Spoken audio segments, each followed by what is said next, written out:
დილამშვიდობის საქართველოში 11 საათია და გაცემა დღის ნიუსრუმი ბრუნდება პირდაპირ ეთერში. მე ვარ ლელა ბაღდავაძე. დანიშნავს თუ არა ქართული ოცნება რიგგარეშე საპარლამენტო არჩევნებს და იქნება თუ არა ეს ის არჩევნები, რომლის დანიშნვის მოთხოვნითაც ერთი წლის წინ საპროტესტო აქციები დაიწყო. არსებული სურათის შეფასებას სწორედ იმ კონტურებზე საუბრით დავიწყებთ, რომლებიც ბევრს სწორედ ახალი არჩევნების მოახლოებისკენ მიანიშნებს. მაშასე დავით დარჩეიშვილი იქნება ჩვენი პირველი სტუმარი და ვიწყებთ ზუსტად 60 წამში, იქამდე კი თვალი გადავავლოთ ბოლის სიახლეებს.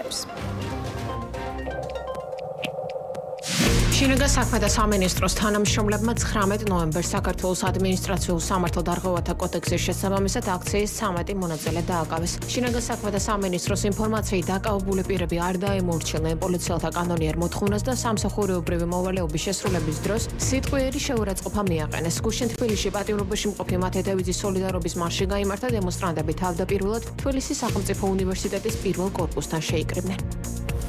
პასეს თანამოხსენებლები საქართველოს ხელისუფლებას მოუწოდებენ ოპოზიციის წინააღმდეგ პოლიტიკურად მოტივირებული სამართლებრივი ქმედებების შეწყვეტონ. განცხადებაში აღნიშნულია, რომ 10-12 ნოემბერს საქართველოში ვიზიტის შემდეგ ედიტე ესტრელამ და საბინა ჩუდიჩმა საქართველოს ხელისუფლებას მოუწოდეს სრულად გაატარონ უცხოური აგენტების კანონმდებლობასთან და ადმინისტრაციული დარღვევების კანონთან დაკავშირებული ვენეციის კომისიის რეკომენდაციები. ცენტრალური კრიმინალური პოლიციის დეპარტამენტის თანამშრომლებმა ნარკოდანაშაულის ბრალდებით 5 პირი დააკავეს. დაკავებულებს შორის არიან როგორც საქართველოს, ასევე უცხო ქვეყნის მოქალაქეები. მათ ბრალი ედებათ განსაკუთრებით დიდი ოდენობით ნარკოტიკული საშუალებისა და ფსიქოტროპული ნივთიერების უკანონო შეძენა, შენახვასა და რეალიზაციის ხელშეწყობაში. ამოღებულია სარეალიზაციოდ გამზადებული განსაკუთრებით დიდი ოდენობით სხვადასხვა სახის ნარკოტიკული საშუალება და ფსიქოტროპული ნივთიერება.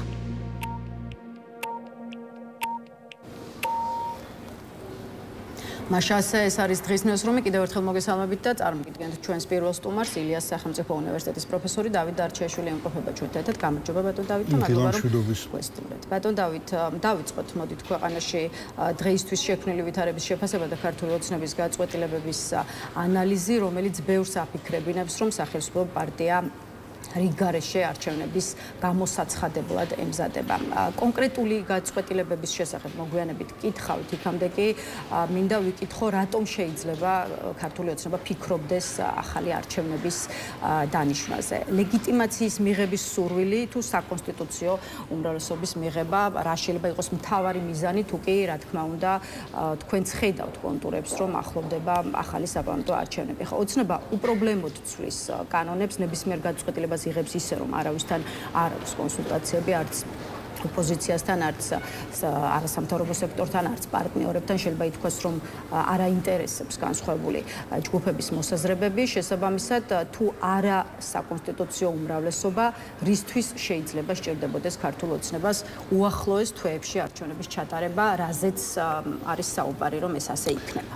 ძალიან უმადური საქმეა ლოგიკის ძიება ამ ქართული ოცნების მოქმედებებში, იმიტომ რომ რა გადაწყვეტილებებსაც იღებენ, სხვათა შორის აი ოპოზიციას ზოგჯერ უკიჟინებენ ხოლმე, რომ რეაქტიულები ხართ, დღის წესრიგს თქვენ ვერ ქმნით, მარტო რეაგირებთ და ეს ბუნებრივია, იმდენად მოულოდნელ და ყველასათვის საზიანო გადაწყვეტილებებს იღებენ, რომ ბუნებრივია სახტად რჩება ყველა და მათ შორის ოპოზიციაც. ეს იყო თქვათ იმ აგენტების კანონის შემოტანა, გატანა, ისევ შემოტანა, მერე უცებ გამოცხადება, როგორც აი ესე ვთქვათ, ცაზე მეხისა, რომ საქართველოს აღარ აპირებს მოლაპარაკებების გაგრძელებას ევროკავშირთან ინტეგრაციაზე და აეხლა კიდე უცებ უცხოეთში მყოფილი ქართველებისათვის ხმის ჩამორთმევის ინიციატივა, საარჩევნებში მონაწილეობის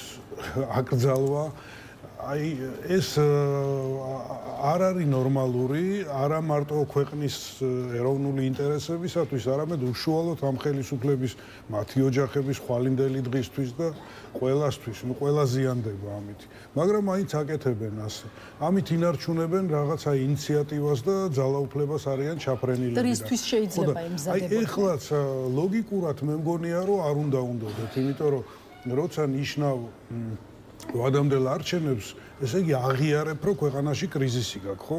არადა თავი ისე უჭირავთ, როგორც თქვენ თქვით, რომ აი არავის ანგარიშს არ უწევენ, ყველაფერი კარგად არის, იქ რაღაცა 100 კაცი გამოდის რუსთაველზე, ესე ამბობენ, ხო? და სხვა დანარჩენი არაფერი პრობლემა არ არის. ეკონომიკა ყვავის და ასე შემდეგ და ამ დროს უცებ ადამიანელი არჩევნები, ესე იგი მთელ შენ წინა ნარატივს უარყოფ და აღიარებ, რომ ქვეყანაში არანორმალური მდგომარეობა გაქვს. ამიტომ მგონია, რომ ეს არ უნდა აწყობდეთ, მაგრამ ლოგიკა მათი ძლიერი მხარე არ არის. რიგარეში არჩევნები თეორიულადაც რომ გამოცხადდეს, აწყობს სწორედ ხელისუფლებას და არა ოპოზიციას, რომელიც კიდევ ერთხელ მოიჭრის ახალი არჩევნების დანიშვნის შემთხვევაში თავს. ესე იგი რახანეს დაუშვა თეორიულად მაინც, ესე იგი ნიშნავს, რომ კი ჩანს ამაზე მართლა ფიქრობენ და იგივე თქვა ჟურნალისტებს გააქვთ საშუალება რაღაცა კულუარული ინფორმაციები გაიგოთ. ხო, ჩვენ თქვენგან ვიგებთ ხოლმე მე რა და როგორ არის. ხო, არანორმალური მგონია ყველაფერი, რასაც ისინი აკეთებენ ლოგიკაში, ლოგიკის თვალსაზრისით, მაგრამ გამორიცხული არ არის. ხო, რაში შეიძლება აწყობდეს? ვიმარჩიელოთ და ხო, რაში შეიძლება აწყობდეთ? ერთი ეს არის, ხო, საკონსტიტუციო უმრავლესობას უმიზნებენ. ამ მიზნით აი კიდევ ერთ საოცარ გადაწყვეტილებებს იღებენ, რომ პარტიები აიკრძალოს, მარტო პატარა პარტიები დარჩეს, მაგრამ ის პატარა პარტიებიც თუ გაიზრდებიან, ასევე აიკრძალოს. აი არაფერში ჯდება, რასაც ამბობენ, მაგრამ ამბობენ. ხო და მეორე ეს არის, რომ რაღაცნაირად აი დასავლეთში თავის ლობისტურ მცდელობებში თქვან, რომ აჰა ბატონო აი ლეგიტიმაციაზე ცალკე გკითხავთ იქამდე საკონსტიტუციო უმრავლესობის მიღება რისთვის შეიძლება უნდოდეს და რატომ შეიძლება იყოს მმართველი პარტია მაინდა-მაინც ამის მიღწევით დაინტერესებული აქ ეს კითხვაც ჩნდება და ამ კითხვის დასმაც მინდა ალბათ უნდა ვივარაუდოთ რომ მხოლოდ დასავლურ კურსთან დაკავშირებული 78 მუხლის კონსტიტუციიდან ამოღების გამო არ წავა რიგარეში არჩევნების დანიშვნაზე. მაშინ აი რისთვის შეიძლება იყოს საკონსტიტუციო უმრავლესობა გამოყენებული, თუ კი რა თქმა უნდა პროცესები წავა ისე რა ვარაუდიც ახლა გამოითქმის, რომ ჩატარდება ახალი არჩევნები და ოცნება შეეცდება მიიღოს საკონსტიტუციო უმრავლესობა. კონსტიტუციაში ბევრი ისეთი პოსტულატი დევს, რაც ხელს უწყობს თქვათ იგივე პარტიების აკრძალვის, ან უნივერსიტეტების ავტონომიაში უხეშად ჩარევის, გაპროტესტებას და იგივე საკონსტიტუციაში გასაჩივრებას. ამიტომ ამ ხრივ შეიძლება მათ დავარცხნა უნდოდეთ კონსტიტუციის და რაც ასევე მნიშვნელოვანი ნაღმი არის, არ გამოვრიცხავთ, რომ აქ იყოს განზრახულობები რაღაცნაირად შეცვალონ დამოკიდებულება ოკუპირებული ტერიტორიების. აი სხვა შორის ბატონ დავით ეს კითხვა ზუსტად იმიტომ დაგისვით რომ ამ თემამდე მივსულიყავით ვინაიდან და რადგანაც არაერთი ოპოზიციონერი პოლიტიკოსი საუბრობს უკვე კარგა ხანია სხვათა შორის რომ ქართული ოცნების საბოლოო ნაბიჯი სავარაუდოდ იქნება სწორედ ოკუპირებული ტერიტორიების დამოუკიდებელი სტატუსით აღიარება და მათი შეფასებაა რომ სწორედ ამისთვის მომზადების ნაწილია იგივე თეატრულუკიანის კომისიის დასკვნა რომელიც დაიდო აგვისტოს ომთან დაკავშირებით იგივე ჩორჩანაში საგუშაგოს გახსნის გამო ბრალდებები ყოფილი შინაგან საქმეთა მინისტრის გიორგი კახარიას მიმართ და თუნდაც ახლახან გამოცხადებული გადაწყვეტილება ეგრეთ წოდებული სამხრეთ ოსეთის ადმინისტრაციის გაუქმების თაობაზე. უშვებთ რომ საქართველოს დღევანდელი ხელისუფლება ასე შორს წავა?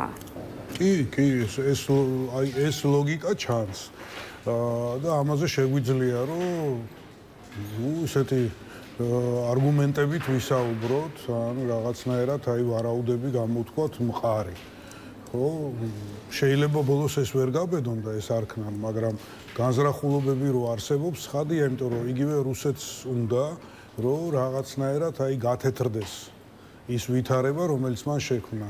ის რეალობა, რომელიც რუსეთმა შექმნა და მოხდეს კომბინაცია ამ ოკუპირებული ტერიტორიების აღიარებისა საქართველოს მხრიდან და ამავე დროს რაღაცა ერთობლივი კონფედერაციის მაგვარის ფორმირებისა, რომლის სტრატეგიული მფარველი იქნება რუსეთი და რომელიც შევა რაღაცაი ამ ევრაზიულ კავშირსა და რუსულ-ბელორუსულ კავშირს შორის რაღაცა ფორმით აი დაიმკვიდრებს ადგილს. აი ესეთი ჩანაფიქრები ნამდვილად არსებობს, რუსეთს ეს ძალიან უნდა და ეს ხელისუფლებაც რუსეთს რაც უნდა, მაინც და მაინც არ ეწინააღმდეგება ხოლმე. ხო, აი ლეგიტიმაციაზე მინდა გკითხოთ და ამ თვალსაზრისით რამდენიმე კითხვა არსებობს. ჯერ ერთი რამდენად შეიძლება მოუგვარდეს ქართულ ოცნებას ლეგიტიმაციის თვალსაზრისით არსებული პრობლემა, რაც ჯერ კიდევ რჩება, თუმცა მეორე მხრივ ასეც შეგვიძლია ალბათ კითხვის დასმა. ოცნების გადაწყვეტილებები რამდენად იძლევა იმის ფიქრის საფუძველს, რომ ივანიშვილს, ყობახიძეს თუ ზოგადად ქართულ ოცნებას საერთოდ უნდა, ესე ვთქვათ, დასავლეთის მხრიდან ლეგიტიმაციის მიღება. ხელისუფლების ხისტი ნაბიჯები ბევრს აფიქრებინებს, რომ პირიქით, აი სპეციალურად აკეთებს ქართული ოცნება იმას, რომ გაემიჯნოს და დაშორდეს ამერიკა, იქნებათ ეს ევროპა. სხვა შორის, როცა რაღაც მნიშვნელოვანი გადაწყვეტილებაა მოსალოდნელი საქართველოსთან დაკავშირებით პარტნიორების მხრიდან, აი თითქოს სწორედ მაშინ გამოდიან და ან ვიღაცას იჭერენ, ან ახალ კანონს აანონსებენ, რაც თავის მხრივ ალბათ კიდევ უფრო მეტად აღრმავებს საქართველოსა და მინიმუმ ქართულ ოცნებასა და დასავლეთს შორის კონფრონტაციას. ეს გარემოება თქვენი შეფასებით რა შეფასების გაკეთების საფუძველს იძლევა.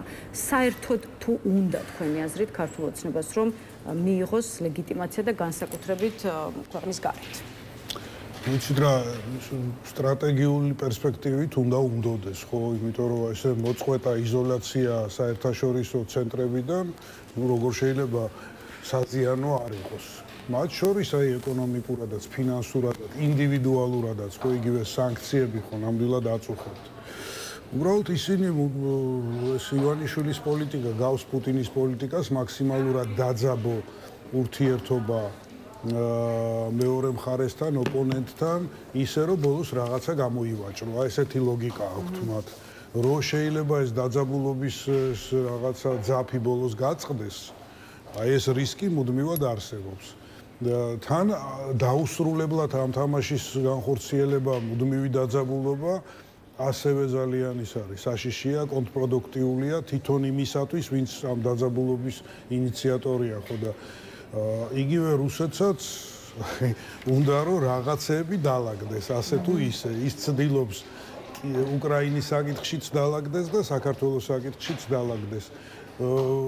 ივანიშვილი შეიძლება ფიქრობდეს, რომ ნუ რაღაცა ლუკაშენკოს სტილში რაღაც ტიპის გარიგებებზე მაინც წავალ იგივე ტრამპთან ან რა ვიცი ევროკავშირთან რამდენად წავა გაუგებარია, მაგრამ ნუ რაღაცა გზები, არხები იქნება შერჩენილი, რის შედეგადაც თლად არ ჩაიჭრება ხიდი, რაღაც ეკონომიკური ბენეფიტები მაინც იარსებებს, პლუს აგერ ჩინეთი, არაბული ქვეყნები, რუსული ფული, ამ ყველაფრით შევძლებთ ტივტივს და ნუ ეხლა რუსეთიც დაალაგდება ბოლოს და ჩვენც დავლაგდებით, ოღონდ ვიქნებით აი ამ რუსულ სამყაროში. რაღაცა აი ამ დაგვარს უნდა ფიქრობდეს ალბათ, ხო? კეთილი, საქართველოს დღევანდელი ხელისუფლების საგარეო ურთიერთობებთან დაკავშირებულ საკითხს ჩვენ ისევ დაუბრუნდებით, იქამდე რიგარეში არჩევნების საკითხს მინდა დაუბრუნდეთ და ეს თემა რომ ამოვწუროთ. აი თუ კი 2026 წლის გაზაფხულზე, როგორც ბევრი ფიქრობს და ვარაუდობს, მართლაც დაინიშნება ახალი არჩევნები,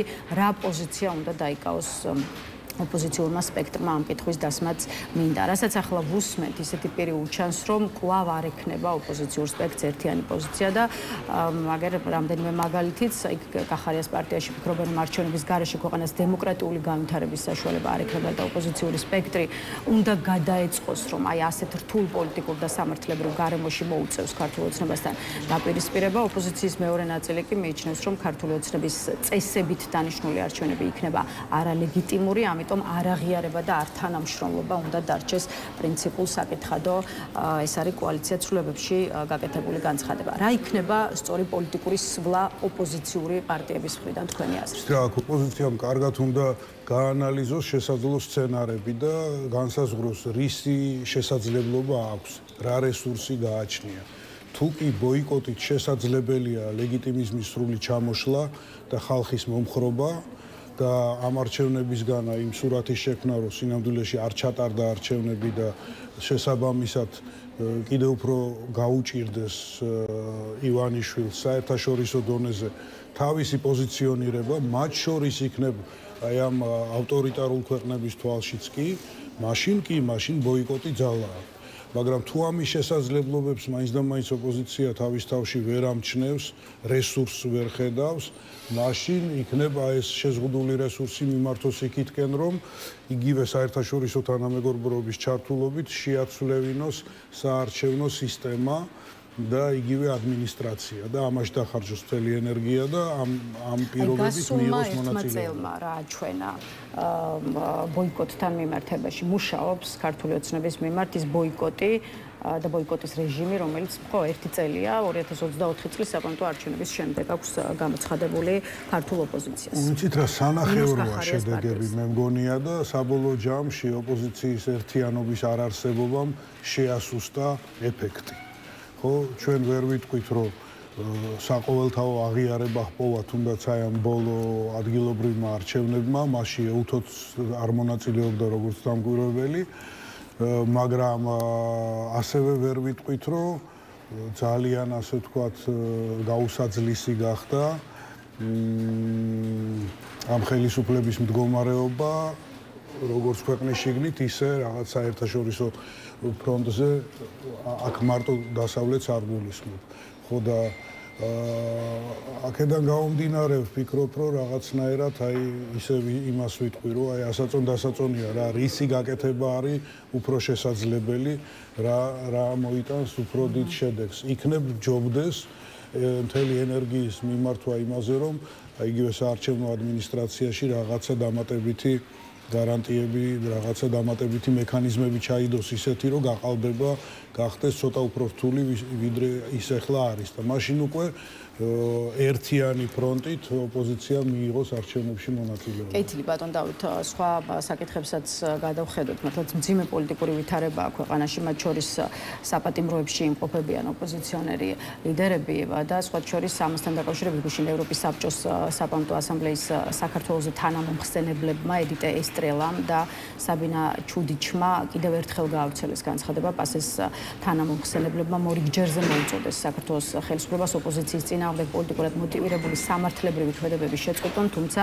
შეწყვეტა კი არა, აგერ გუშინ მაგალითად ირაკლი ოქრუაშვილთან დაკავშირებით ამდენი წლის შემდეგ სხვათა შორის გამოცხადდა ბუტარო ბაქიძის მკვლელობის საქმეზე განაჩენი და ოქრუაშვილს 7 წლით თავისუფლების აკვეთა მიესაჯა. უпростоრად პროკურატურაში გამარტავე, რომ ამნისტიის საფუძველზე სასჯელი შემცირდა და საბოლოოდ ოქრუაშვილს 5 წლით და 3 თვით მოუწევს საბატიმროში ყოფნა. აი რას იტყვით გვესმის შეფასებები, რომ წლების შემდეგ ისედაც პატიმრობაში მყოფი ირაკლი ოქრუაშვილის მიმართ გამოტანილი განაჩენი შეიცავს პოლიტიკური დევნის ნიშნებს. თქვენ თუ გრჩებათ ასეთი შტაბი? რა თქმა უნდა შეიცავს, იმიტომ რომ ყველა გადაწყვეტილება, რაც სისხლის სამართლებრივ სფეროში მიიღება, ებმევა პოლიტიკურ ინტერესს. ანუ არ არის ინტერესი, არ არის დევნა.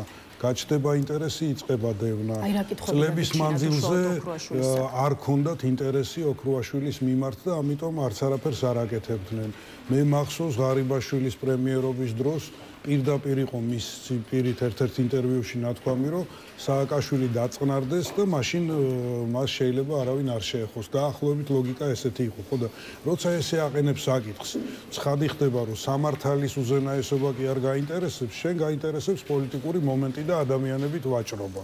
მძევლების აყვანა, შანტაჟი ადამიანებისა და ეს არის პოლიტიკური მდგენელი. ამიტომ ვიძახით, რომ ყველა ეს სასამართლო პროცესი არის პოლიტიკურად მოტივირებული.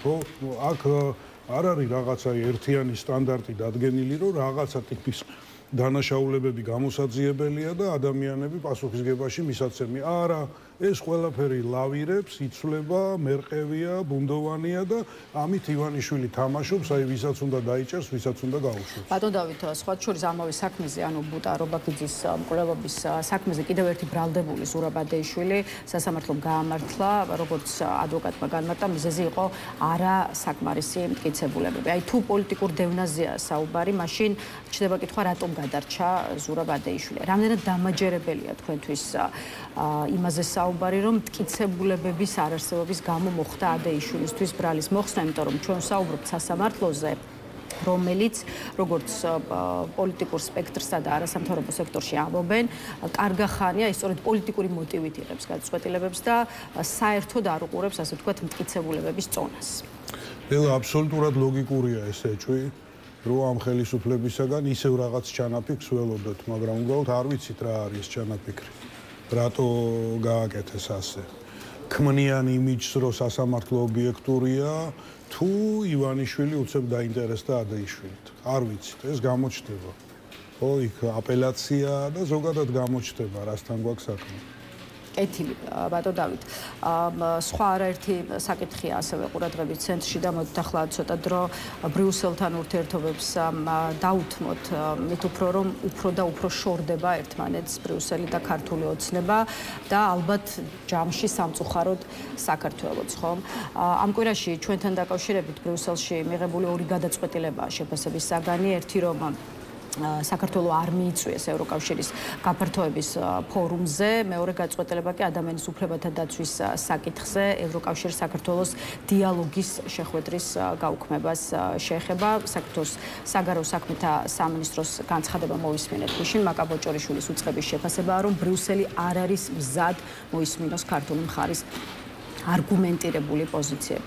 აი რით იხსნით იმას, რომ 21 ნოემბერს დაგეგმილი შეხვედრის რამდენიმე დღით ადრე გაუქმების გადაწყვეტილება მიიღო ბრიუსელმა და რატომ არ ჩათვალა, ხო აი ჩვენმა ევროპელმა პარტნიორებმა საჭიროდ რომ ქართული ოცნებისთვის მოისმინოს. უბრალოდ ბრიუსელი უფრო და უფრო კვეთს და ამკაცრებს თავის დამოკიდებულებას საქართველოსთან. ის რაც ივანიშვილს, რაღაცა პოლიტიკური პიარი ეგონა, ეს არის ევროპის პარლამენტის რეზოლუციები, არაფრად არ მიაჩნია მას, იცის რა, რომ ან უთხრეს რა, რომ ევროპარლამენტი რეკომენდაციებს იძლევა და გადაწყვეტილებებს იღებს ევროპული საბჭო, სახელმწიფოს მეთაურები. აი ახლა უკვე ვხედავთ, რომ სწორედ ბრიუსელის ბიუროკრატია, რომელსაც ღრმა სახელმწიფოს ეძახიან, ის მოქმედებს. და ეს უფრო მძიმე არის საქართველოსთვის, ამან უნდა შეაშფოთოს. ეს შეშფოთება როგორ იქნება გამოხატული, რა განცხადებას გააკეთებს ბოჭერიშვილი, როგორ იქნება თქვათ ვინმე კალაძის ან სხვისი რეაქცია, რომელსაც დიპლომატიურ თქვათ მაინც და მაინც დერეფნებში გამოცდილებას მოუთხოვთ. ხო, ამას კიდევ უნდა დავაკვირდეთ, მაგრამ მთლიანობაში დაძაბულობა მატულობს და ეს კარგს არაფერს არ უნდა უქადდეს საქართველოს, საბოლოო ჯამში ეს მივა ფინანსურ სანქციებამდე ამ დღევანდელი ქართველი მართველი ელიტის, ხო, მათი საბანკო ცხოვრების გართულებამდე მივა ეს ყველაფერი და ამ დროს მზად არიან რომ ჩაეხსნა მთლიანად ევროკავშირს, უკვე აქვს შექმნილი სხვა ფინანსური ბალიშები თუ არა, თვითონ იციან. ხო, არა და კიდევ ერთხელ ქართული ოცნების შეფასება არის რა, ჭირივით ეშინია ბრიუსელს დიალოგის და გაურბის დისკუსიასო, ამას უმტკიცებს საზოგადოებას ირაკლი კობახიძე, რომელიც გუშინვე გამოეხმაურა ბრიუსელის მიერ საქართველოს ევროკავშირის დიალოგის შეხვედრის გაუქმების გადაწყვეტილებას. კობახიძე ამასაც ამბობს, ეს არის საბჭოური მიდგომა, საბჭოური მიდგომაც კი იყო ბევრად უფრო პრაგმატული და რაციონალური, ყოველგვარი დისკუსიის ან გაქცევა არის საბჭოურ მიდგომაზე ბევრად უფრო მძიმე რამეო. ბატონ დავით, აი მოდით შევხედოთ რა დასახელდა საქართველოს ევროკავშირის აი ამ დიალოგის შეხვედრის გაუქმების მიზეზად. ითქვა, რომ საქართველოს მთავრობის დელეგაციის შემადგენლობაში შედიოდა შინაგან საქმეთა მინისტრის მოადგილე ალექსანდრე დარახველიძე, რომელიც არაერთი ქვეყნის მიერ არის დასანქცირებული და როგორც გავრცელდა ინფორმაცია, სწორედ დარახველიძის, ასე ვთქვათ, დელეგაციიდან ამოღება მოითხოვა ბრიუსელმა. ეხლა თავის მხრივ ისევ კობახიძე უნდა ვახსენო, ის ამბობს, რომ ასეთ შეურაცხმყოფელ მიდგომას მთავრობა ვერ გაყვებოდა. მოდით დავსვათ ეს კითხვაც, აი რამდენად აქვს ბრიუსელს უფლება სხვა ქვეყნის მთავრობას მიუთითოს ხელისუფლების რომელი წარმომადგენლისგან, ასე ვთქვათ, დააკომპლექტებს დელეგაციას. იცით რა ლელა, თუ კი ადამიანი სანქცირებულია და ეს სანქცირება ხო ვინმეს კაპრიზი არ არის, უნდა იყოს განმტკიცებული საერთაშორისო სამართლის გარკვეული პრინციპებით, ხო? და დიპლომატიური წესებით და პროტოკოლით და თუ ეს ასეა, მაშინ ბუნებრივია, ლოგიკურია, რომ ამ ადამიანს ხელს არ ჩამოართმევენ და მასთან თანასწორად ვერ მიუსხდებიან მაგიდას. ხო, ეს ახლა ლაპარაკი იმაზე, რომ ეს შეურაცხყოფას მაყენებს როგორც სუვერენულ ქვეყანას, გასაგებია, მაგრამ ამას არაფერი არ ეშველება. საქმე არ უნდა მიდიოდეს სანქცირებებამდე. თუ მათ ეგონათ, რომ ესე იგი საქართველოს შეუძლია იარსებოს ისე, რომ იგნორირება გაუკეთოს საერთაშორისო სამართალს, იმ ვალდებულებებს, რაც აღებული აქვს იგივე თქვათ ასოცირების შეთანხმებით, ხო? ნუ ახლა აი დაინახა რომ არა ამის გამო ისჯება ქვეყანაც და მერე ახლა ეს წუხილი და თავშეხელების ცემა და ისევ დაბრალება რომ შეურაცხყოფას მაყენებენ, ნუ მაინც საქმეს არ უშველის. კეთილი და ბოლოს კიდევ ერთი ასე ვთქვათ აქტუალური საკითხი, მასშტაბური არაბული ინვესტიციები, რომლის საქართველოს ჩადებასთან დაკავშირებული შეთანხმებაც უკვე გაფორმებულია და რასაც სხვა შორის მწვავე წინააღმდეგობა ახლავს ცალკეული ოპოზიციური პარტიის მხრიდან. ირაკლი კობახიძის განცხადებებს და განმარტებებს მოისმენდით ალბათ, რომელსაც ის კიდევ ერთხელ აკეთებს ამჯერად უშუალოდ პროექტთან დაკავშირებით მომზადებულ სპეციალურ ვიდეო რგოლში, რასაც თავის მხრივ ასევე ახლავს ქილიკი. აი თქვენთვისაც თუ გამოიყურება სასაცილოდ, როცა თავად პრემიერ-მინისტრი იგვევლინება სამშენებლო კომპანიის ვიდეო რგოლში და მეორე მხრივ რა გავიგეთ არაბული პროექტის შესახებ კობახიძის ახალი განცხადებებიდან და რამდენად ხსნის თქვათ ის იმ კითხვებს, რომელიც არსებობს როგორც პოლიტიკურ სპექტრში, ისე სავარაუდოდ საზოგადოების გარკვეულ ნაწილშიც. იცით რა, როცა ხელისუფლება გადასულია კონკრეტული თუნდაც მასშტაბური პროექტის ლობირებაზე, დაცვაზე, ამ შესაბამისი სარეკლამო კლიპების გაკეთებაზე, საჩვენებს, რომ საქართველოს სუვერენიტეტი არ გააჩნია, რომ საქართველოს ნორმალური სახელმწიფო არ არის და ამიტომ ის წინა საკითხს რო დაუბრუნდეთ, მეწყინა შეურაცხყოფა მომაყენეს, თვითონ არ უნდა იქცეოდე როგორც სამეურნეო ერთეული, არამედ უნდა იქცეოდე როგორც საერთაშორისო სამართლის სუბიექტი პოლიტიკური ერთეული. არ იქცევი ასე, ხო, რაღაც კონკრეტული ბიზნესებისთვის არსებული ტერიტორია ხარ და თვითონ პრემიერიც აი ამ ტერიტორიაზე ამ ბიზნესების მოურავად წარმოჩინდება ასეთ ქცევის დროს. რეალურად რაც საჭიროა, ხო, ეს არის ლოგიკური, რომ გაიხსნას ხელშეკრულება. რა არის იქ, რამე სახელმწიფო საიდუმლოებაზეა ლაპარაკი, რაიმე სამხედრო ასპექტია, კომერციული საიდუმლოების მიზეზით ხსნის ხელშეკრულების გასაიდუმლოება სჭირდება დასაბუთება, რას ნიშნავს კომერციული საიდუმლოება, არსებობს საზოგადოებრივი ინტერესი, რომელიც გადაწონის მათ შორის სამხედრო საიდუმლოებების თემაშიც გასაიდუმლოების არგუმენტებს, იმიტომ რომ საზოგადოებას სჭირდება ინფორმაცია მისთვის მნიშვნელოვან ისტორიული სიმბოლიზმით დატვირთულ ტერიტორიაზე რა ტიპის ინვესტიცია მოდის ეს ერთი. საერთოდ რატომ მოდის მაინც და მაინც იქ ეს ორი. და მესამე, ესე იგი ამის უკან რა ფინანსური ვალდებულებები ეკისრება ქვეყანას, იმიტომ რომ აქ უკვე გაკეთდა ანალიზი, მე მგონი არგუმენტირებული, ლოგიკური ყოველ შემთხვევაში პასუხებს ითხოვს, რომ თუ კი საქართველოს წილი არის მესამედი ამ ბიზნესში და ამავე დროს შენატანი საქართველოსი არის უზარმაზარი ტერიტორია, მეორე მხარის წილი მესამედი რატო არის, როცა მათი მხრიდან პროექტის მეტი არაფერი არ არის შემოტანილი, ხო? და დანარჩენი მესამედი უნდა იყოს ვარი. ამასთან დაკავშირებით, აი მაგალითად რომან გოცირიძე წერს ასეთ რამეს, აშენდება 16,000 საცხოვრებელი სახლი ან ბინა, თითოში 2 ადამიანიც რომ ვიგულისხმოთ, ეს უკვე 32,000-ია, ეს არის ხაშურის, სამტრედიის ან ზესტაფონის მოსახლეობაზე მეტი, აქედან თუ არაბი ინვესტორის განცხადებებიდან ვიმსჯელებთ, 20,000 იქნება უცხოელიო, ამბობს რომან გოცირიძე. აი თქვენთვის რას ამბობს ის რიცხვები, რომელიც სახელდება?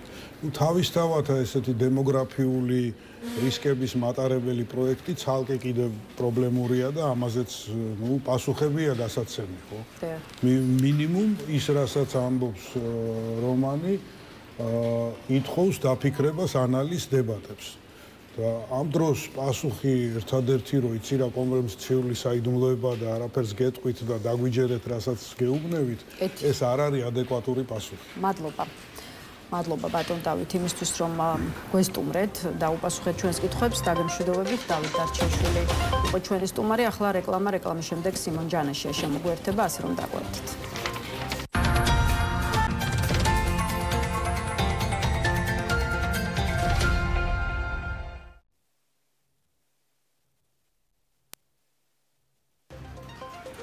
მაშ ასე რეკლამა დასრულებულია ბრუნდებით პირდაპირ ეთერში და გვერდება ჩვენი კიდევ ერთი სტუმარი პარტია თავისუფლების მოედნის ერთ-ერთი ლიდერი სიმონ ჯანაშია ჩვენთან ერთად. გამარჯობა ბატონ სიმონ და მადლობა რომ შემოგვიერთით. გამარჯობა, მადლობა მოწვევით.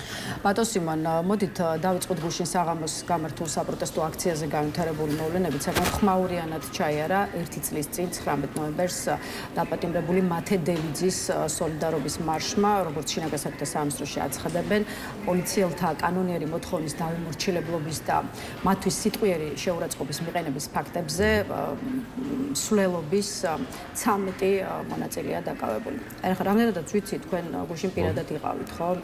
სვლელობაზე. შესაბამისად, ხომ არ შეგიძლია თქვითხრათ, რამ გამოიწვია ხმაური? ხა 13 ადამიანის დაკავება ერთი მსვლელობიდან ცოტა ნამდვილად არ არის, შესაბამისად, ვინდ და რა მოახდინა, ასე ვთქვათ, ხმაურის პროვოცირება. პრინციპში თუ დავსვათ კითხვას, რამ გამოიწვია ის, რომ ამდენი ადამიანი დააკავეს, გამოიწვია იმან, რომ 1 წლის განმავლობაში არაფერი არ შეცვლილა საქართველოში, 1 წლის წინ ზუსტად ასეთივე სიტუაციაში დააკავეს უამრავი ადამიანი, მათ შორის იყო მათე დევიძე და იყვნენ სხვაებიც, იყვნენ ჟურნალისტებიც, მახსოვს ოპერატორი დააკავეს მაშინ. ერთ-ერთი ტელევიზიის და მაშინაც პოლიციას ეგონა, რომ აქვს შეუზღუდავი ძალაუფლება და შეუძლია უკარნახოს მოქალაქეებს, მაგალითად როგორ უნდა გამოხატოს საკუთარი პროტესტი. ანუ პოლიცია წყვეტს საქართველოში მოქალაქეს რა უფლებები ექნება და არა კანონი.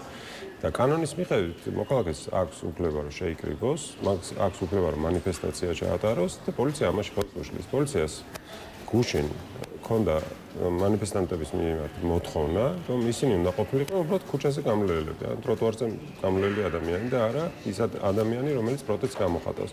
მიუხედავად იმისა, რომ უამრავი ადამიანი იყო, ტროტუარზე უბრალოდ ვერ ეტეოდა ეს ჯგუფი, საკმაოდ დიდი ჯგუფი იყო. და არ მხოლოდ ეს ადამიანები ვერ ეტეოდნენ, ანუ მანიფესტაციის გამო ჩვეულებრივ გამლელებს ექნებოდათ შეფერხება და პოლიცია იმის მაგივრად, რომ მოძრაობა არ შეეფერხებინა მელიქიშვილის გამზირზე, ყველაფერს აკეთებდა იმისთვის, რომ ერთი მანქანებს ვერ გაევლოთ, იმიტომ რომ საკუთარი მანქანებით ჩახერგეს და მე ამ მანქანებით აწვევდნენ ადამიანებს, ხელს კრავდნენ, პროვოცირებას უკეთებდნენ, რომ უკმაყოფილება გამოეთქვა და უკმაყოფილების გამოთქმა მე კვალიფიცირდება მათ მიერ როგორც სიტყვიერი შეურაცხყოფის მიყენება ან დაუმორჩილებლობა. ანუ შენ პოლიციას ეთყვი, რომ არ ეთანხმები იმას, რომ შენი უფლებები უნდა შეიზღუდოს, ეს ნიშნავს პოლიციას არ ემორჩილები და პოლიციის დაუმორჩილებლობა ამ ქვეყანაში ისჭება რამდენიმე პატიმრობით ან 4 წელიწადნახევრით, როგორც მათე დევიზი. და ამ კონტექსტში მოდით ზოგადად ყოველდღიურ საპროტესტო აქციებზეც კითხავთ, რომელსაც რუსთაველის გამზირის აქციებს ეძახიან. აი მართლაც ერთი თვე გახდა, რაც ქართულმა ოცნებამ კიდევ უფრო ხისტი გახადა რეგულაციები და პირდაპირ ადმინისტრაციული პატიმრობა შემოიტანა იგივე გზის გადაკეტვაზე, თუ იქნება ეს პირბადით სახის დაფარვა. ახლა ვხედავთ, რომ აქციები გრძელდება, თუმცა პოლიცია ბოლო დღეების ბოლო პერიოდის განმავლობაში აღარ აძლევს მომიტინგეებს დედაქალაქის ცენტრალური გამზირის გადაკეტვის შესაძლებლობას. შესაბამისად, რა შეიძლება ითქვას კანონმდებლობის გამკაცრებიდან ერთი თვის თავზე? აი, რა გავლენა მოახდინა და მოახდინა თუ არა თქვენი აზრით გავლენა გამკაცრებულმა რეგულაციებმა ყოველდღიურ აქციებზე? გავლენა დიახ მოახდინა ამ აქციებზე, უფრო მეტი ადამიანი დაზარალდა, რეპრესირებული უფრო მეტი ადამიანი. ბოლო ერთ თვის განმავლობაში 100 მეტი ადამიანი იყო დაპატიმრებული, ზოგი რამდენიმე დღით, ზოგი 2 კვირა. ამ ადამიანების ნაწილმა პროტესტის ნიშნად ციხეებში იშიმშილა, ამ ადამიანების ნაწილისთვის პრობლემა იყო სამსახურების დაკარგვის, იმიტომ რომ ამ დროს ვერ მუშაობდნენ, პრობლემა იყო ის, რომ შემოსავალს ვერ იღებდნენ, იმიტომ რომ თვითდასაქმებულები იყვნენ. და გავლენა იქონია ასევე საპირისპიროდ იმ განზრახვის, რომ ხალხი შემცირებული იყო, ეხლა ხალხმა მოიმართა. კი, არა და ამბობდნენ, რომ მიზანი იყო სწორედ განეიტრალება და ესე ვთქვათ დაშლა იმ ჯგუფის, რომელიც ერთი წელია. გუშინდელი ეს მე მგონია, რომ გამძაფრებული რეაქცია პოლიციის ამაზეც იყო დამოკიდებული, იმიტომ რომ გუშინ იყო 3 მარში იყო ერთდროულად. ან თუ ადრე რაღაცა ერთი მარში იწყებოდა ხოლმე რუსთაველზე, ეხლა ერთი მარში დაიწყო თბილისის სახელმწიფო უნივერსიტეტთან, მე გაიყო ორ ნაწილად და კიდე რუსთაველიდან წამოვიდა მესამე მარში და ეს იყო მე მგონია რომ შემაშფოთებელი უკვე რეჟიმისთვის და კონკრეტული ბრძანება იყო გაცემული როგორც ჩანს რომ ტროტუარებიდან დაეკავებინათ ხალხი იმისთვის რომ დაეშინებინათ იმიტომ რომ იქ დაკავებულების უმეტესობა საერთოდ ქუჩაზე არც გადასულა, არც გამოუხატავს რაიმე რაღაცა აღშფოთება, მაღალი წყენა. მაგალითად, გია ჯვარშეიშვილი, რომელიც უკვე ხუთად თუ მეექვსედ დააკავეს, ის ტროტუარზე დგას, შეგვიძლია კადრები ვნახოთ, რომ გოგა მემანიშვილი, რომელიც არის თბილისის პატრულის სამმართველოს უფროსი, ერთ-ერთი ყველაზე მაღალი თანამდებობაა პატრულის იერარქიაში, ის პირადად ეპარება მას, სტაცებს ხელს და მიათრევს მანქანაში, მაშინ როცა სხვა პოლიციელები ვერ ხვდებიან, რომ ეს ადამიანი დასაკავებელი. ანუ არანაირი საფუძველი არ არსებობს საერთოდ იმისთვის, რომ ჩაითვალოს, რომ რაღაცა ცუდი ხდება იქ და ადამიანი არის დასაკავებელი, ანუ კანონის დარღვევა არ ხდება. და ამას ხედავთ სხვა შემთხვევებშიც და ანუ არა მხოლოდ კანონს ამძაფრებენ და არა მხოლოდ პრაქტიკას ცვლიან, არამედ ადამიანებსაც ცვლიან. ჩვენ ის არ უნდა დაგვაწყოს, რომ ერთი თვის წინ გამოიცვალა თბილისის პატრულის მთავარი სამმართველოს უფროსი, მანამდე იყო ბაშა ჯოხაძე, რომელიც როგორც ჩანს, უფრო ადამიანურად უყურებდა ამ აქციებს და ამ აქციების მართვას შედარებით უფრო ადამიანურად შესაძლებლად თვლიდა და ეს გოგა მემანიშვილი, მეც მინახავს აქციებზე, ყოველთვის ესე აგრესიულად. ბატონ სიმონ, სხვა საკითხებსაც მინდა გადავხედოთ და ახლა მოდით ირაკლი ოქროაშვილის საქმეზე გამოტანილი განაჩენის შევაფასოთ. საქმე ხება ბუტარობაქიძის კვლელობას, რასთან დაკავშირებითაც ოქროაშვილის წინააღმდეგ 2019 წლის ბოლოდან მიმდინარეობდა ძიება, თანამდებობის ბოროტად გამოყენებას ედავებოდნენ ოქროაშვილს, რომელიც აი 2004 წელს ბუტარობაქიძის კვლელობის პერიოდში იკავებდა შინაგან საქმეთა მინისტრის თანამდებობას. ბევრს აქვს კითხვა, რატომ ოქროაშვილის გასამართლება ამდენი წლის შემდეგ. აი თქვენ რა შეფასების გაკეთების საფუძველს გაძლევთ ის საქმე, დამდგარი განაჩენი და ის მართლაც ბევრი წელი, რომელიც გასულია მართლაც ძალიან ტრაგიკული ფაქტიდან დღემდე. ხო, თავისთავად კითხვა უნდა დავსვათ, რატომ ეხლა და არა მანამდე, ანუ აქამდე რატო არ გამოიტანეს ესეთი განაჩენი თუ ასე დანაშაული იყო ჩადენილი.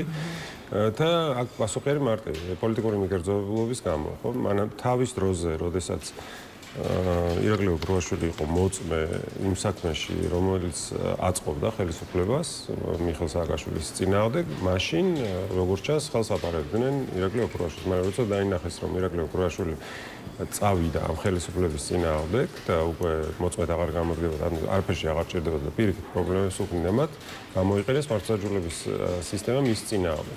ამიტომ კი შეიძლება ობიექტურად არსებობს დანაშაული, რომელიც მოხდა ბუტარობაქიძის შემთხვევაში, რაც იყო მაგალითად დანაშაულის დაფარვის მცდელობა იყო თუ გადამეტებული სამსახურებრივი მოვალეობა, მაგრამ ჩვენ ვერანაირად ვერ ვიქნებით დარწმუნებულები, რომ ეს განაჩენი არის სამართლიანი, იმიტომ რომ სასამართლო გვაქვს უსამართლო, გამოძიება გვაქვს უსამართლო და პოლიტიკური სისტემა გვაქვს, რომელიც მართავს რა შეხება ზურაბადეიშვილს, რომელიც ამავე საქმეზე ერთ-ერთი ბრალდებული იყო, თქვენთვის თუ იწევს კითხვებს, რატომ გამართლდა ყოფილი გენერალური პროკურორი?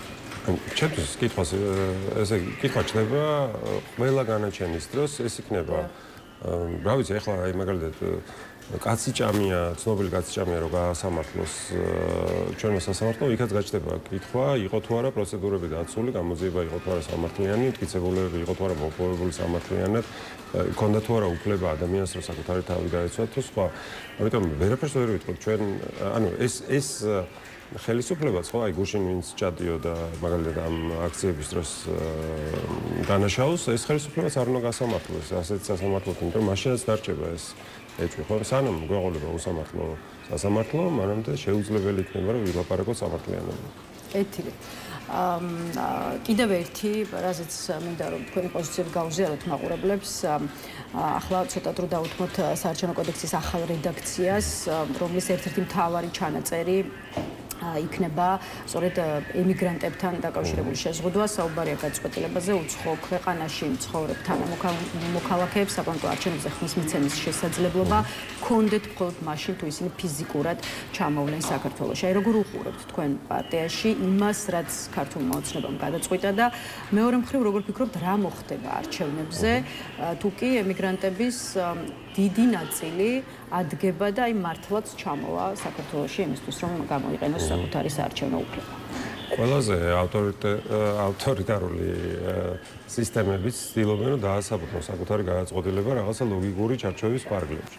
რა დასაბუთება მოვისმინეთ იმასთან დაკავშირებით, რომ თურმე არ შეიძლება რომ დროებით ემიგრაციაში ყოფნა ადამიანმა მისცეს საზღვარგარეთ ხმა.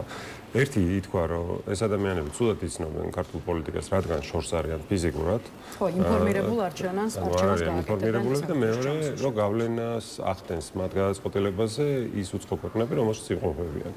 და ამის საპირისპიროდ გავაზობენ, რომ იმისთვის რომ გათავისუფლდნენ ამ უცხო გავლენისგან და იმისთვის რომ უფრო ინფორმირებულები გახდნენ ეს ადამიანი საკმარისია რომ მაგალითად არჩევნების დილას ჩამოვიდეს ადამიანი სამშობლოში ანუ აეროპორტში გადმოვა რაღაცნაირად თვითმფრინავიდან ეტყობა რაღაც ეს ინფორმირებულობის მადლი და თავისუფლება რაც არის ამ სახელმწიფოში მათზე გადმოვა და ისინი გააკეთებენ თავისუფლად და ინფორმირებულ არჩევნებს ეს ხო აბსურდია ხა რა დასაბუთებაც არის ეს დასაბუთება ნებისმიერი კანონის და ნებისმიერი ცვლილების უნდა ხდებოდეს არამხოლოდ ლოგიკური ჩარჩოდან, არამედ სამართლიანობის ჩარჩოდან, სხვა ღირებულებებს უნდა გავითვალისწინოთ, ხო, მაგალითად ხარჯ ეფექტიანია თუ არა, ის დახარჯული ფული, რომელიც დაიხარჯება ხა არჩევნებზე ამ ხალხის მიერ, არის თორე გამართლებული. შეიძლება რომ მე მიჭდებოდეს რა ვიცი 0 ლარი იმისთვის რომ დილით ავდგე და მივიდე 20 მეტრში საარჩევნო უბანზე და ვიღაცას უჯდებოდეს $1500 იგივე თავისუფლების გამოყენება მხოლოდ იმიტომ რომ ვიღაცამ ასე გადაწყვიტა ხო ეს პრობლემა არის ერთი მხრივ ის რომ მოქალაქეების 10000-ობით ასე იგი წარმომადგენლებს ურთულებენ იმას რომ იყოს სრულფასოვანი მოქალაქე ანუ კონდეს შესაძლებლობა რომ მონაწილეობა მიიღოს პოლიტიკურ ცხოვრებაში. მეორე პრობლემა არის ის, რომ საზოგადოებას, რომელსაც ასეთი არგუმენტებით ყვებავენ, გთვლიან ჩვენ ყველას, რა ვიცი, რაღაცა მართლა არაინფორმირებულ აზროვნების არ მქონე რაღაცა გაერთიანებად, ხო? ეს ხო შეურაცხყოფა, როცა ასეთ არგუმენტებს გეუბნებიან და კიდევ უფრო დიდი შეურაცხყოფა მე როცა ასეთი არგუმენტების დასაბუთება ხდება ხალხის მიერ, რომელიც არის დაქირავებული. აი, როცა საქმე ეხება იმიგრანტებთან დაკავშირებულა შეზღუდვას, აი რიგ პოლიტიკოს უყვირს, სად არიან ის ოჯახები, რომელსაც ნათესავებია იმიგრაციაში ყავთ და რატომ არ აქვთ პრეტენზია იმაზე, რასაც ახლა ისმენენ. აი, როგორ ფიქრობთ, მართლაც სად არიან ემიგრანტების ოჯახის წევრები და მოდით ეს კითხვა უფრო განვაზოგადოთ და მთლიანად ქართულ საზოგადოებაზეც დავსვათ. აი მიუხედავად იმისა, რომ საპროტესტო აქციას ყოველდღიური ხასიათი აქვს რუსთაველის გამზირზე, მაინც ადამიანთა ერთი ჯგუფი გადის ყოველ საღამოს. ეხლა ჩვენს გარშემო ხშირად ისმის კითხვა, მეტი რაღა უნდა მოხდეს, რომ ადამიანი ქუჩაში გავიდეს და პროტესტი უფრო მასშტაბური გახდეს. აი თქვენი აზრით რა არის მიზეზები იმის, რომ დღეს შექმნილი ვითარების მიუხედავად ადამიანის უმეტესობა მაინც ჩუმადაა? მე არ ვიტყოდი რომ ჩუმად არის. ემიგრანტების ოჯახების წევრები არიან რუსთაველზეც და არიან ციხეშიც. მაგალითად მათე დევიძე არის ემიგრანტი ქალის შვილი. ხო, დედამისი არის საზღვარგარეთ. თუმცა ეს რამდენად არის ის მასშტაბი და იმ მასშტაბის პროტესტი, რომელიც გავლენას მოახდენს ქართულ ოცნებაზე? მე მგონი რომ თავისთავად ხალხის რაოდენობა არ წყვეტს იმას, რამდენად მასშტაბურია ეს პროტესტი, ის რამდენად მართალია ეს ხალხი ეს ახდენს გავლენას. ანუ ის მარში, რომელიც რუსთაველზე იწყება ხოლმე შეიძლება რამდენიმე ასეული ადამიანით იწყება, მაგრამ მე ქუჩებში ხალხი უერთდება და იმიდან აივნებიდან ესალმებიან და მხარს უჭერენ და თავისთავად ის რომ რეპრესიების გამკაცრება ხდება, ეს თავისთავად იმას აჩვენებს, რომ ძალიან მასშტაბურია ეს პროტესტი და რომ ვერ აჩერებენ ამ პროტესტს, ამიტომ არის ის რომ შეწუხებულები და შეშინებულები გვიყვებიან იმაზე, რომ თურმე ქვეყნის ეკონომიკა დაზიანდება, იქ საბოტაჟის წინააღმდეგ იწყებენ საქმეები აღძრეს, ხო, რომ თურმე პოლიტიკოსებს საზღვარგარეთ გააქვთ ინფორმაცია იმის შესახებ, რომ ხალხი აპროტესტებს რაღაცას. ამიტომ მე არ ვიტყოდი, რომ ეს არ არის მასშტაბური. ანუ ყველა ვინც ხედავს უსამართლობას და ხმამაღლა, ამას თითოეული ადამიანი არის ძალიან მნიშვნელოვანი და ძალიან ხმამაღალი თავის პროტესტში. თავისთავად ემიგრანტების პროტესტი არ გამოიხატება მხოლოდ იმაში, რომ თქვა იკრიბებიან სხვა ქალაქებში და იქ აწყობენ აქციებს და ასე შემდეგ, ხო? აი მაგალითად ეს მხოლოდ ემიგრანტებს ხო არ ეხება თან. აი მაგალითად, ჩემი შვილი არის სტუდენტი, რომელიც სწავლობს ამერიკის შეერთებულ შტატებში. აი არჩევნების დროს მას მოუწია 10 საათი ავტობუსით მგზავრობა და მე 7 საათი რიგში დგომა, იმისთვის რომ ხმა მიეცადა. ეხლა შეძლო, იმიტომ რომ ბევრი უკან ისე დაბრუნდა საკუთარ საცხოვრებელ ქალაქებში. 35,000-მდე მისცა ხმა საზღვარგარეთ, ხოლო იმიტომ რომ შეზღუდული იყო სპეციალურად ეს საარჩევნო უბნების გახსნა. ბატონ სიმონ, ბოლო კითხვას დაგისვავთ. ჯამში რა პირი უჩანს, ახლოვდება თუ არ ახლოვდება საპარლამენტო არჩევნები? ეს კითხვა კიდევ უფრო აქტუალური გახდა მას შემდეგ, რაც სამი წამყვანი პარტიის აკრძალვა დაანონსა ქართულმა ოცნებამ, რაც გავიგეთ, რომ ახალი საარჩევნო კოდექსის ახალი რედაქცია შევიდა პარლამენტში განსახილველად და სხვა შორის ემიგრანტებთან დაკავშირებული რეგულაციების გარდა კოდექსის ერთ-ერთი ცვლილება იქნება ისიც, რომ პარტიულ სიებში მხოლოდ პარტიის წევრი შეიძლება იყოს შეყვანილი, ისე როგორც პარტიებს ადგილობრივ არჩევნებში მერობისა და საკრებულოს მაჟორიტარობის კანდიდატებად მხოლოდ პარტიის წევრების წარდგენის შესაძლებლობა ექნება. ეს ყველაფერი რას ნიშნავს? საბოლოო ჯამში ეს მინდა გკითხოთ. რამდენად ხართ მათ რიგებში, ვინც მიიჩნევს, რომ ხო, აი ქართული ოცნება ემზადება ახალი არჩევნების დასანიშნად საკუთარი წესებით? გაუგებარია რას აკეთებს ქართული ოცნება, იმიტომ რომ თავისთავად ლოგიკას არის მოკლებული ის, რომ ეს არჩევნები, ვადამდელი არჩევნები არადემოკრატიული წესით თუ ჩაატარებს ოცნება, რამის მოუტანს ოცნებას, იმიტომ რომ ოცნების მთავარი პრობლემა არის ლეგიტიმურობა. მას არ აქვს ლეგიტიმურობა, არ აქვს აღიარება როგორც ქვეყნის შიგნით, ისე ქვეყნის გარეთ და თუ არადემოკრატიულად ჩაატარებს არჩევნებს, ამ აღიარების თვალსაზრისით ვერაფერს ვერ გაიუმჯობესებს. თუ შეიძლება ქართული ოცნება რომ შეზღუდოს მოქალაქეების ხმის მიცემის უფლება და შესაძლებლობები ფიზიკურად, თუ აკრძალავს პარტიებს, თუ დამკვირვებლებს არ მიცემს შესაძლებლობას რომ დააკვირდნენ, თუ არასამთავრობო ორგანიზაციებს არ მიცემს შესაძლებლობას რომ ჩაერთონ ამ არჩევნების ორგანიზებაში, თუ მედიას არ მიცემს საშუალებას რომ გააშუქოს, თუ პროკურატურა იქნება მიგრძნობა, თუ სასამართლო იქნება. ფონზე მარტივად გითხავთ, თქვენი პარტია შევა თუ არ შევა ასეთ არჩევნებში და მოკლედ რომ მიპასუხოთ, იმიტომ რომ უკვე უნდა დავასრულოთ. ჩვენი მოთხოვნა არის სამართლიანი არჩევნების ჩატარება და არა უბრალოდ არჩევნების ჩატარება. რა თქმა უნდა, სამართლიანი არჩევნების პირობებში აზრი აქვს არჩევნებში მონაწილეობას და არასამართლიან არჩევნებში, მაშინ ძალიან დიდი მობილიზება უნდა მოხდეს საზოგადოების, რომ არასამართლიან არჩევნებში აიძულოს ხელისუფლება რომ დათმოს. მადლობა ბატონ სიმონ, იმიტომ რომ იმისთვის რომ იყავით ჩვენი სტუმარი, დაგემშვიდობებით სიმონ ჯანაშია პასუხობდა ჩვენს კითხვებს. დღეს ნიუსრუმი ამით დასრულებულია, თუმცა დღეს ხუთშაბათია, რაც იმას ნიშნავს, რომ საღამოს 9:30 უკვე თავისუფალ სტუდიაში შევხვდებით ერთმანეთს, ასე რომ მხოლოდ დროებით გემშვიდობებით.